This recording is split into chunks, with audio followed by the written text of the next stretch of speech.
Welcome to chess, ladies and gentlemen. I appreciate you guys for stopping by. Maligan Young Puck dotting saw my chess, ladies and gentlemen. I did check it, and it is confirmed. I want to get the image from the website that shows Lei Kwang Liam and Wesley So in the finals, so I could post it. But they have not updated it yet. But it is official. Wesley So and Lei Kwang Liam have made it to the finals. Now, Lei Kwang Liam, he was playing Levon Aronian, and they were in a pretty much dead draw, but Levon Aronian did run out of time. I think she was saying it's like the first time that we've seen that in Armageddon. So it's pretty unfortunate when you run out of time. It's happened to me, a couple times. It sucks. Anyway, for all my people in the Philippines, I will say mabuhay. Masaya kong makita kay muli. Maraming salamat po sa nanonood ng aking video, aking makaibigan. Ingat lagi, mabuting pagbati. Appreciate you guys very much. And like I said, I will be learning some more phrases. So just give me a couple of days and I'll be hooking that up. I'll definitely have it, for these finals that we have coming up. But I have taken the round 5 game 2 between Wesley So and Vladislav Artemiev. And it's a nice one. It starts out pretty interesting. I have a few points to hit, but it ends up pretty spectacular. So not to spoil anything, but it's a nice game. If you guys are ready to go, let's take a look and see what we have for this game. So we have e4, c5, knight comes to f3. We have e6, d4, pawn takes d4, knight takes d4. We have knight to c6. So as you guys saw in one of the previous games that I showed, we do have the Sicilian defense, the Taimanov variation, and then like I said, we have knight to c3. Queen comes to c7, and like I said before, usually you see a6 before queen commits to c7 because you don't want to see any knight to b5 situations coming. But we stall out. We have bishop to e3, and then we have a6, and then now we have a varying of the move from the other game that we saw. We have queen to f3, and that it does invite knight to e5, but we sidestep that with queen to g3. And even though bishop to d6 looks really scary, you just have f4. Knight comes to g6 and you see a5, and you have a really nice pawn center as white.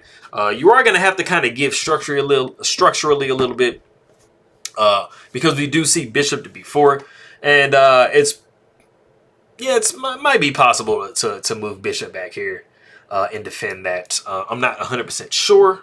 It looks fine, but sometimes looks can be deceiving.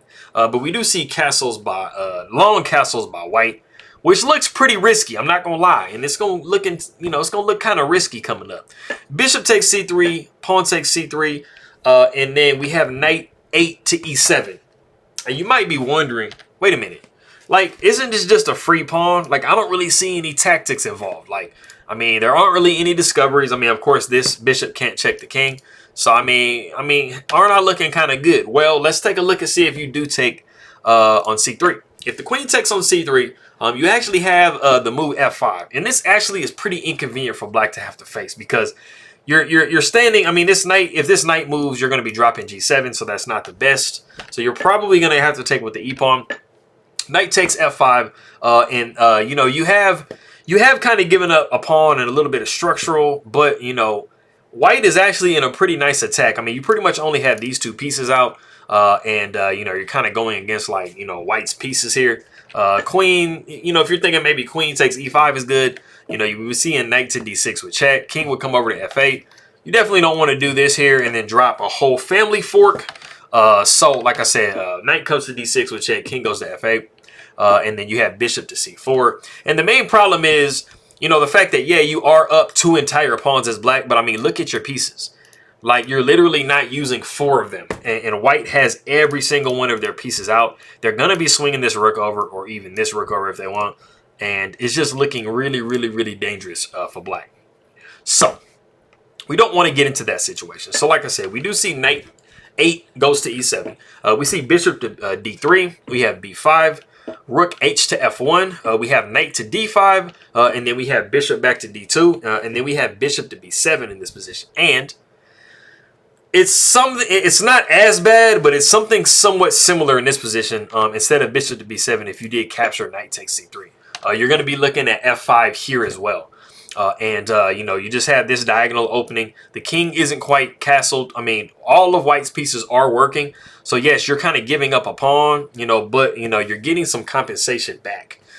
So you got to be very careful. So like I said, bishop does come to b7. We see rook d to e1. We have knight g to e7, and then we have f5. And f5 in this position doesn't have quite the same bite to it as the other positions we saw. But I mean, you know, it's just a way for you to try to get the position a little bit more open. You got the double bishops. You know, you're kind of guessing like, you know, which side black is gonna castle to. We actually see castling on the queen side. So we have double queen side castling. Pawn takes e6, pawn takes e6, and then we have a rook f to rook to f7. You know, just getting this rook on the 7th rank.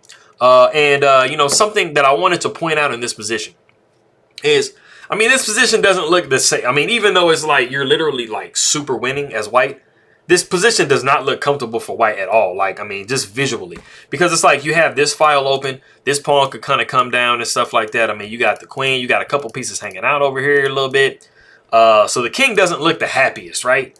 But I mean, leave it to the computer to give you some crazy kamikaze situation. And this is actually the top move by the computer in this position. A4. You're like, I don't know if you guys are like me, but I'm thinking, wait a minute. Why am I trying to open the position over here on this side? Because like my king is like just over here, just like hanging out by itself. After pawn takes a4, c4, and like I said, I mean, the computer is insane because I mean, I think a lot of humans are going to be looking at this like, man, this just looks too dangerous for me. The queen can come in, the knight can kind of come in a little bit. I mean, this knight could jump in. I mean, it just looks, it looks too crazy, but the computer is literally saying white is like completely winning this. But we do have rook to f7. We have king sidestepping to b8. Queen down to f2. We see queen to a5. And like I said, I mean, you know, it looks like, you know, white can start getting a little penetration going. And I mean, king to b2. How bold is this? I mean, like I said, I just mentioned earlier, the king is like all by himself and he's just kind of just hanging out on these little open side of the board. You have queen to a5 you have the king sidestepping so a rook can swing over. And then you have the move king to b2. This is bold, man. I mean, even though literally king to b2 is the best move, I just think these moves would be really hard to find for just your average, like, you know, chess player. Because it just really just seems like you're just like jumping your king just into the danger zone. Like why would you want to move your king closer to this queen? I don't know. I mean, I think it would be pretty hard for me to find this move myself personally. I don't know about y'all. Maybe y'all are just great and y'all are going to find this move and there's no problems, but it looks kind of crazy. We do see b4, like I said, I mean, you know, black is trying to open the position up. We see c4 trying to keep it closed. Queen comes to a3 with check, and then the very accurate king goes to a1. We have knight to c3, so like I said, it looks like it's heating up. I mean, it's like, dude, you literally have nowhere to go as white. I mean, you're going to pretty much have to trade right here because, I mean, checkmate is coming up. So, you know, bishop takes c3, queen takes c3, and then you have king to b1 only move. Knight comes back to c8 because, I mean, it was on pre here on e7. So after all of the craziness goes on, you know, you do want to kind of get it up out of the situation. We see rook to f1. And then we see knight to b6. And we have actually reached a point in the game that if you do want to pause the video and see, white has a really, really nice tactical shot in this position. If you want to go ahead and pause the video and guess and see what that move is, go ahead and do so. All right, cool. So, yeah, the problem in the position is the fact that you have this queen on the same diagonal as this knight, and you actually have a discovery and a tempo that you can hit this queen with. The top move in the position is knight to e2. Just simply knocking this queen somewhere, you know, pretty much having them take this pawn on e5 and just literally winning the knight outright. If you guess that move, I mean, that's the top move, like you're a genius. But if you didn't, there was also, it's not quite as good, but there was an alternate move, and it's actually knight to c6 with check. Forcing, you know, you're not forcing the bishop to take, but I mean, you're going to be opening up this rook onto this, you know, this rank. So if you took here, I mean, you're going to be looking at this, and this is like really, really undefendable. You would be looking at bishop takes, and then queen would take, and I mean, you know, it is really nice for white, but it's just not quite as crushing as knight to e2. So knight to e2 is definitely the move. So we have queen takes e5 after knight to e2. Queen, of course, takes on b6. We see queen takes h2. And, you know, you're trying to see if you can try to get some material back because you literally just lost a piece. But unfortunately, this puts black in a really, really bad position because you actually have bishop to e4. And this is forcing queen back to c7 because you were looking at checkmate on b7. We see queen taking b4. And this is just maintaining this pin. And so you have, I mean, you have a lot of pressure in the position. So we see g6. And I'm not honestly sure what g6 is supposed to do. It just kind of looks like a random move, and it's not really defending anything. I don't know. I think maybe, well, no, you can't do that. I don't know. I mean, just defending.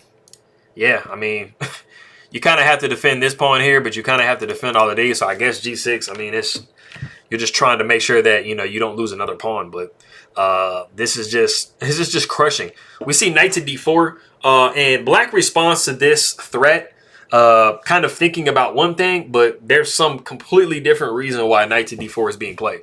Initially, it looks like knight is coming to d4 because, I mean, you're literally looking at taking on e6, and you really can't take back because you're going to be losing your queen, but you're going to be forking these two pieces. So that is what the threat looks like, and this is what black responds to. But the problem is that's not the main threat that white has in store. But, I mean, at the end of the day, there's not really a good way to defend against the threat that white has anyway. So we actually see rook h to e8, you know, thinking like, hey, man, I'm defending against this thing. I mean, of course, if you take here with the knight, I'm going to take back with the rook and we're good. But there's a monster combination that comes up and it's just an avalanche and it's crazy. Bishop takes b7. We see queen takes b7 and then we see knight to c6 with check. And, I mean, just looking at this position here, you guys can see that this is completely, like, horribly lost for black. Not only are you down a pawn, but you're about to be down an exchange. And it's just too nice for white. So it is in this position that Vladislav Artemiev does resign the game. He wasn't out of it by this point. But then after Wesley was able to maintain his position for the next couple of games, he was able to secure his win for the match. So he did advance to the finals along with, like I said, Lekwang. And just, I mean, for anybody who might be wondering, like, how this is so lost, I'll basically just take you into, like, just kind of the main variation that you would be looking at after this position. You know, the king is going to be sidestepping to a8. And, I mean, it really doesn't matter if the king sidesteps to a8 or it sidesteps to c8. It's going to end up being the same thing because you're going to be taking this queen with your queen. So after king to a8, you'd see queen taking b7 with check. You know, king taking b7 is the only move. Knight takes d8 with check, rook takes d8, and then rook takes h7. And you guys can see that, I mean, the pawns are equal and you just are about to, you know, you're about to double on this file. You can also just kind of swing over here and take this pawn if you want to, for no reason ever. There's just too much. There's just too much that I mean, you're just down an entire piece. It's just not winnable to be down a whole rook. So, like I said, I mean, in lieu of this or something similar, Artemiev does resign the game. So, you know, Wesley got his win. He did lose the first game from the match from today, but he did come back and win this second game. So, it's very nice. And like I said, I will be getting whenever they update the picture on the website, I will be getting you know, that posted up so everybody can kind of see the final shot of, you know, Lekwang and Wesley going at it for the final.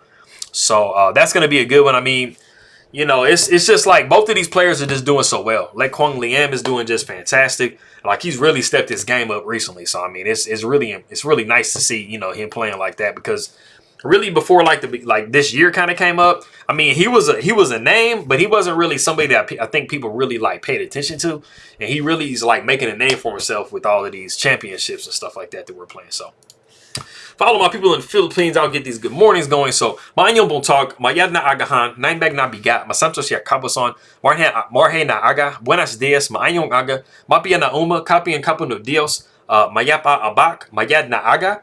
Mapia agay, mapia kapapizza, my big abuka, maraja na buntag, Maria mainat, malpe na aga, kasanyangan si LOB, salam, assalamu alaikum, and merci to you.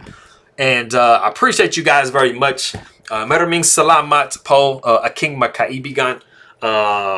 Si amasaw tayo, mabuting pagbati. Ingat lagi to you guys. Best wishes and everything. Appreciate it very much. Makita tayo mamaya paalam, and I will see everybody next time.